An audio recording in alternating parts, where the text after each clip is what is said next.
തെലുങ്ക് സിനിമയിൽ അഭിനയിച്ച അനുഭവങ്ങൾ ഓർമ്മിപ്പിച്ച് മലയാളത്തിലെ മുതിർന്ന നടൻ ജയറാം പങ്കുവച്ച ഒരു രസകരമായ വെളിപ്പെടുത്തലാണ് ഇപ്പോൾ ശ്രദ്ധ നേടുന്നത്.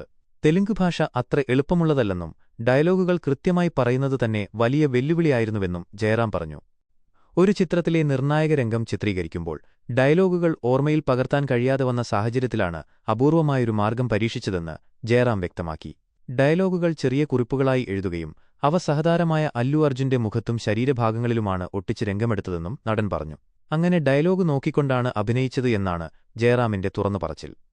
ഭാഷ അറിയാത്തതിനാൽ ഉണ്ടായ സമ്മർദ്ദം സംവിധായകനും സഹതാരങ്ങളും പൂർണ്ണമായി മനസ്സിലാക്കിയിരുന്നുവെന്നും പ്രത്യേകിച്ച് അല്ലു അർജുൻ ഈ സാഹചര്യത്തിൽ ഏറെ സഹകരിച്ചുവെന്നും ജയറാം കൂട്ടിച്ചേർത്തു.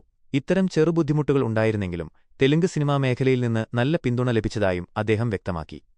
വ്യത്യസ്ത ഭാഷകളിൽ അഭിനയിക്കുമ്പോൾ അഭിനേതാക്കൾ നേരിടേണ്ടിവരുന്ന വെല്ലുവിളികൾക്ക് ഉദാഹരണമാണ് ഈ അനുഭവമെന്നും ഇന്നിതോർത്തെടുക്കുമ്പോൾ ചിരിയോടെ പറയാവുന്ന ഒരു ഓർമ്മയായി മാറിയിട്ടുണ്ടെന്നും ജയറാം പറഞ്ഞു.